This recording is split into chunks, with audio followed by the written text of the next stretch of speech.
Major funding for these broadcasts is made possible by grants from Capital One Bank and Chase Commercial Term Lending, the Witkoff Group, New York Community Bank, M&T Bank, Greenberg Traurig, Perfect Building Maintenance, Genova Burns.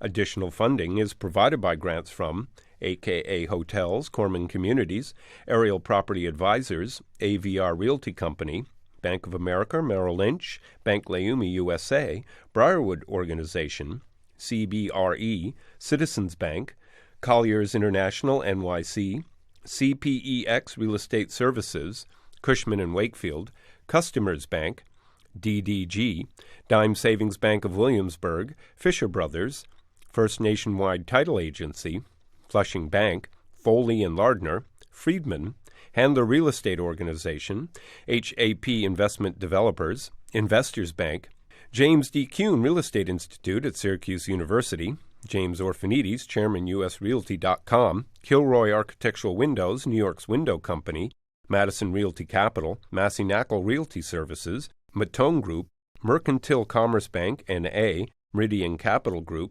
Newmark Grubb Knight Frank, New Banks, MHP Real Estate Services, Optimum Window Manufacturing Corp., People's United Bank, Rosewood Realty Group, SJP Properties, Sterling National Bank, Sterling Risk, Stonehenge Partners, TD Bank, Terra CRG, the Continuum Company, the CUNY TV Foundation, the Moynihan Group, and these friends.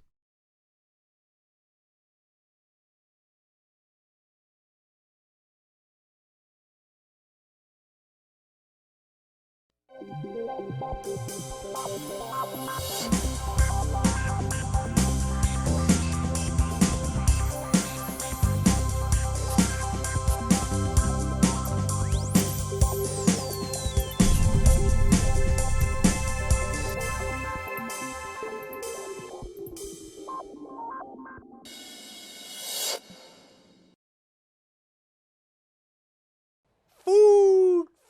Everybody likes to come to New York City to eat food and all types of varieties of food. And who's the new young Turks in restaurants? Who's opening up these new restaurants? Where are they opening? How are they doing well? Together with my executive producer, Mr. Nieporent, we've brought together a group of 3 individuals who we'll call the young guns in restaurant business to talk about what's happening in the restaurant business in New York City. My guests today include the famous Amanda Cohen, who is the owner. Now, Dirt Candy is a little different. It's a vegetarian restaurant. And also the author of this cookbook. Then we have Alex Stupak, who is the owner and chef at Empellón. Okay? And then we have over here a former actor, a former Nickelodeon actor over here from Colorado, who's the age of 27 tomorrow. Our friend Shane Lyons, who is Distilled, New York. And last but not least, the man who always helps me when it's a restaurant show, the famous Drew Nieporent. I don't have to say Nobu, Batard, everything. I know it's Batard. You need it for the new season. Okay? So I have a question. How do you, a man in your old age over here, right, a senior, how do you get along and meet these millenniums and say these are going to be the next food kings in the city of New York? The truth is that I opened my first restaurant when I was 29. But you weren't a chef, remember. That's true. I wasn't a chef. These are chefs. It's a different case. I could have gotten arrested for impersonating a chef. But no, but what I was going to say is that it really is a business geared for youth because chefs in particular, Michael, are like athletes. And they have a certain window of opportunity when their age is, when they're younger and they can put up with the physical rigors of the job. What about your buddy who's now at the Tavern on the Green? Well, he's only 72. I don't know how that works. Right, we got to have a show with him, the old Turks. No, I just think it's important. What you have to understand is not only are they cooking in restaurants, they are owners of their own businesses at a very young age, and that's we understand. And Amanda started first. Okay. You went into this business 7 years ago, this little 14 seats? 18 seats, but yes. 18 seats. Now you're up to the mid-50s, recently opened. Alex, you have 3 locations right now. And the way we're talking prior to the show, it sounds like in a couple of years you'll have many more because you're looking around the nation, taking the. I hope so. Okay, and Shane, you have one. Unfortunately, it was a location previously owned by this individual, but it's still working out. Where I had two different restaurants. Yeah, two different restaurants. Right. They worked. And it's actually a cool space. It's a great space, and really, it's a good example of handing the torch to a younger person. Because his partner Nick Ivacini is also quite young, and their approach to the thing is a lot different than mine. And the crowd they're getting immediately is so much different than what I could attract. It's a great thing, actually. What I learned earlier in the green room is that a good portion of the restaurant, even though food is very important, really is alcohol today, a percentage of your revenue. How much in your restaurant? Our food to alcohol split is about 48%, give or take, food, and the rest in alcohol sales. Alex? I'd say across the three restaurants, average is 50-50. 30% alcohol, the rest is food. What happens if the vegetarian goes, we don't drink, you know? They don't drink as much yet. I'm going to change that. But they're not drinking as much yet. Now, how difficult was it for you to go in and get investors to open up that first restaurant? Well, for us, initially it was challenging because, while I have pretty good experience, it's fairly limited. And I was coming from out of the state. I was coming from Colorado and Colorado Springs, which isn't well known for its food market. So it really took us pounding the pavement and scratching and crawling. And we were fortunate enough to, as we were looking for spaces, run into Mr. Drew, who really kind of from that point forward took on an advisory stance and real mentorship. And I think without that, it would have been an uphill climb that we wouldn't have won. So it was 2 years of investor tastings and dinners and cooking out of apartments and cooking out of other people's restaurants and trying to get a team of cooks to say, give me 2 days worth of your time and we'll bust out a bunch of food in not ideal conditions and serve to guests that we don't know really who they are or what they'll like, but we're going to have to make it wonderful and convince them to give us a large sum of money. Alex? I dealt with similar difficulties. When I started looking for money, this was 2008, which was the end of the world. Oh, the recession, good time to start, yeah. On top of that, I had a tough sell. I was trying to convince people that someone who had been a pastry chef for 9 years in these hyper-modern creative restaurants could switch gears and do this thing with Mexican cuisine.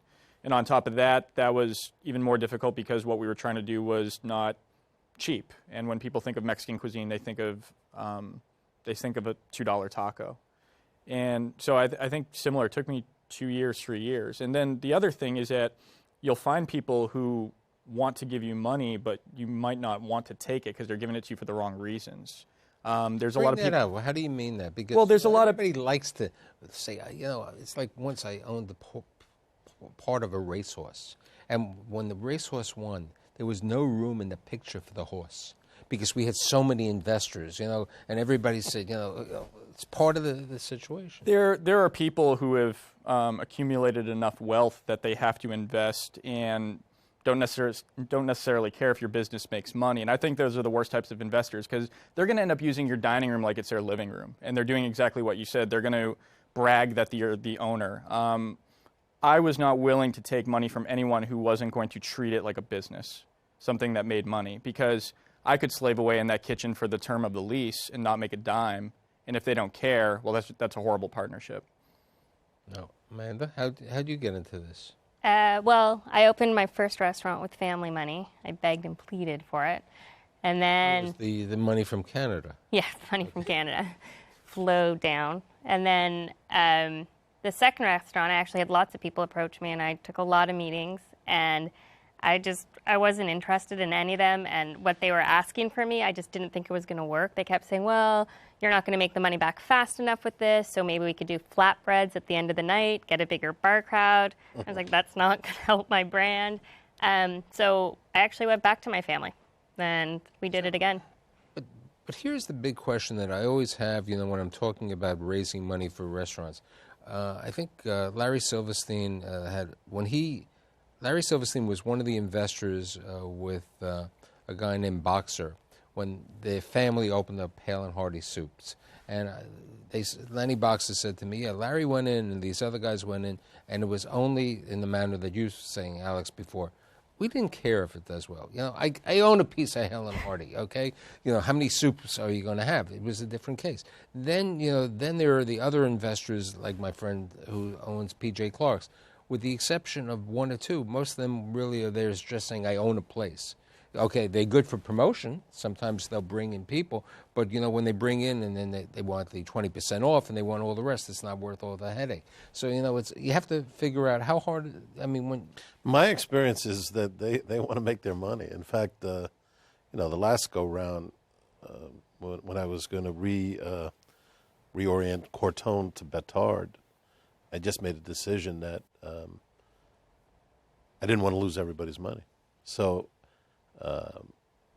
I took my own money and basically regenerated the restaurant. You didn't use OPM? No, I used only my money and actually kept everybody in the deal.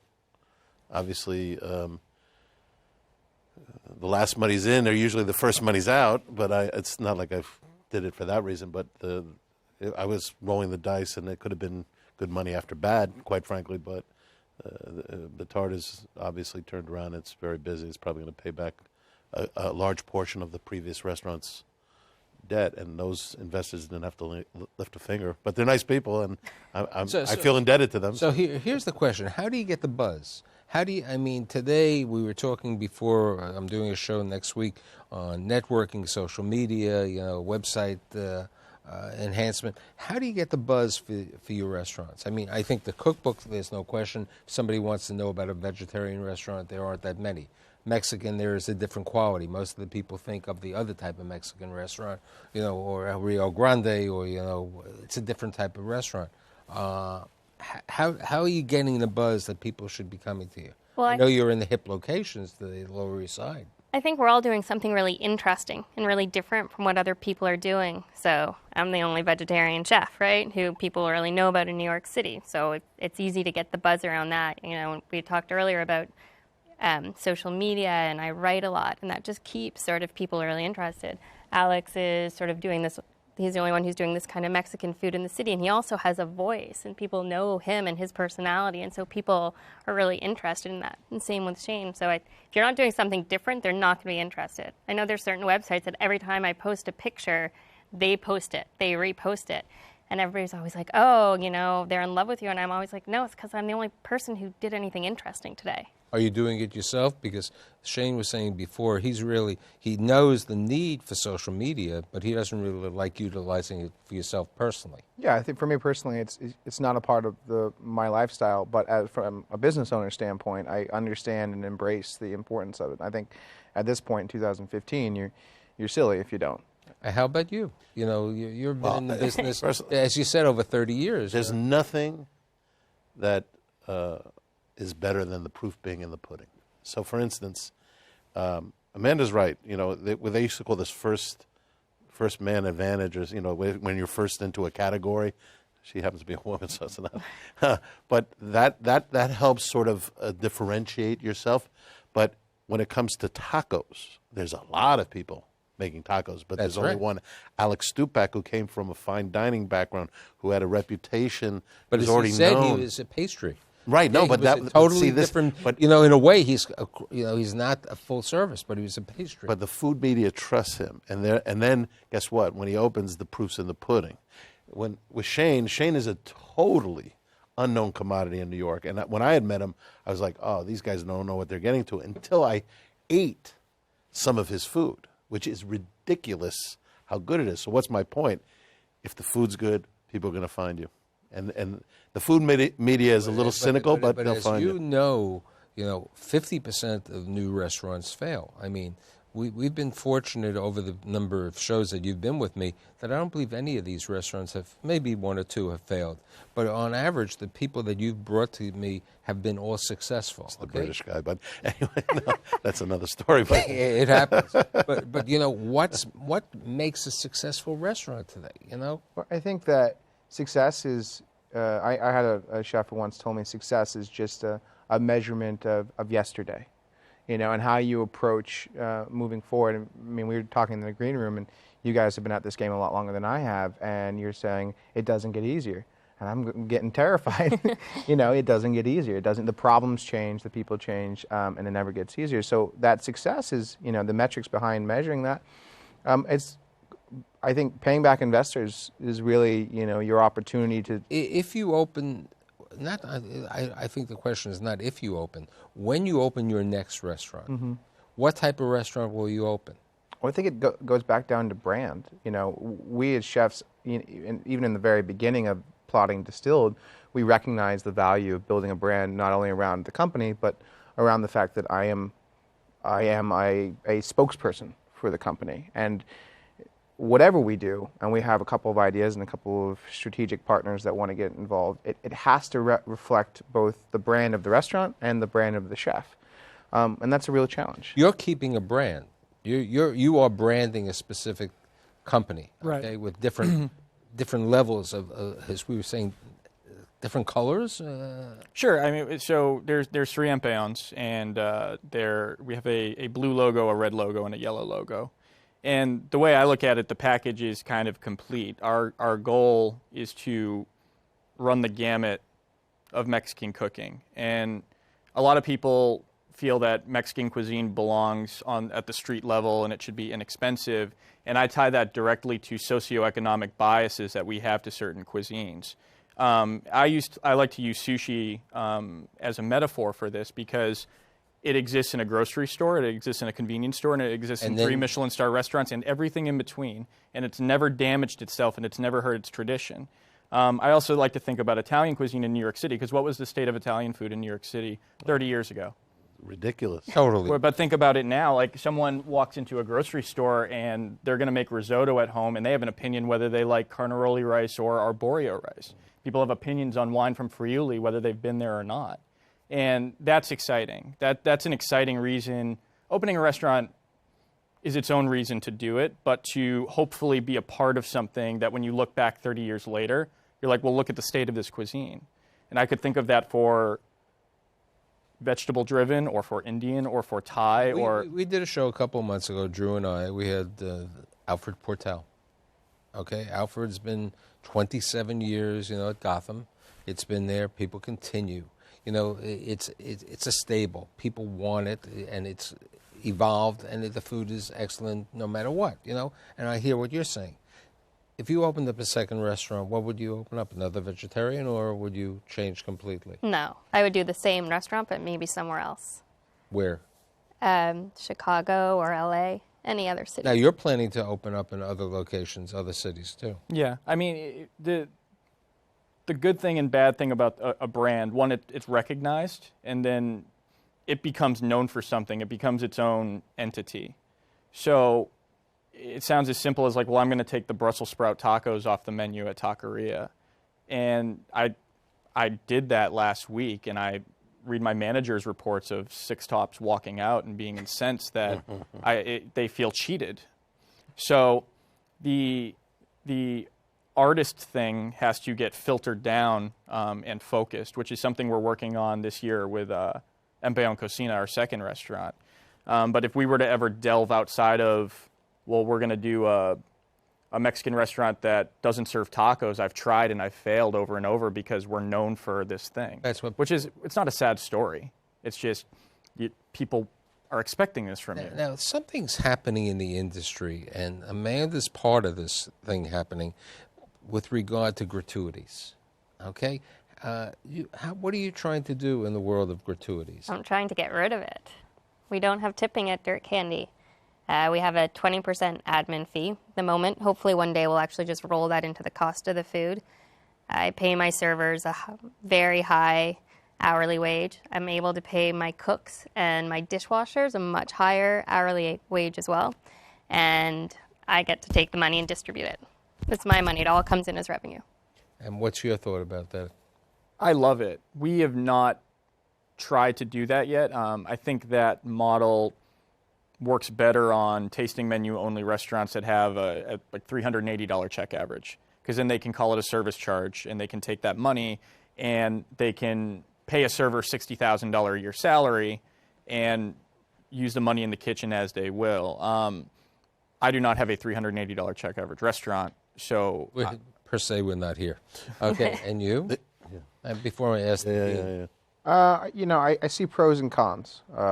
I think where we're at, and I can only speak through the lens of Distilled because that's where I'm at. That's where we want. And that's and for us, it doesn't make sense. Now, something in the future, maybe it does, if the climate changes. But for right now, and the way that we're operating our business, keeping a more traditional model is. I'm a member of the Friars Club, and we have this 18% gratuity that we throw in. Okay. Sometimes you say you want to figure out the gratuity based on the quality of the service. And I think that's really a question. How do you look at it? You're the dean. When I was younger, I thought one of the ways to differentiate myself would be to have a no tipping policy, because anything where people can come in and pay less, save 20%, if you will, would have been a great thing, and would I have built in a slightly larger price? Probably.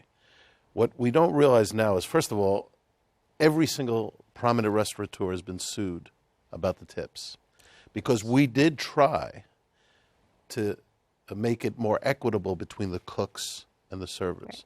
Right. You have a real problem in restaurants. The cooks are working their heinies off, is the word I think we use, and make $10 to $15 an hour, and waiters who are at the $5 an hour are making gratuities of upwards of $200 to $300 a night, and they're making more than the chefs in any case. So when we tried to even this out, we didn't think we were breaking the law. We didn't realize we didn't pick up the manual, the Labor Department manual, and say we're not allowed to do this. But basically, these ambulance chasing attorneys. Yes, there's one law firm that went after many of the restaurants and cost them substantial millions of dollars. So on that alone, just to get back at the system, I would have done away with tipping. The problem that Amanda's situation is different because her restaurant is small, and what unfortunately you might find out is when you open for lunch, where your check average is dramatically lower, your waiters are not going to accept a lower per hour wage. So once you bring up a waiter to $15 or $20 an hour, and at lunchtime, they're only working a short period of time. But the culture of tipping is already inbred in every part of America. Everyone tips for whatever reason on certain things, and they don't tip on others. They tip in restaurants. I guess my point is the guest. Amanda's restaurant's going to be a good beta test to see if people say, well, wait a minute, I'm paying the 20% anyway, but I'm trusting you to distribute it equitably amongst your servers. Okay, but doesn't she have that potential risk which happened with those ambulance chasing law firm? Well, she's hopefully researched. I have lawyered up. No. So I know, but I can do what I want with my money. It's all mine. It's not that when it comes after the tax line, when it's not taxed, it has to go to the servers, and that's where people got in trouble. Right. Mine's before the tax line. It's all coming in as revenue. Here's another question which relates today in the changing world of New York City. Don't we have the sick pay now? Yes. We never had the sick Yeah. pay. How's that affecting the restaurant business? How do you see that? Well, I know for me personally, I have a lot more staff out.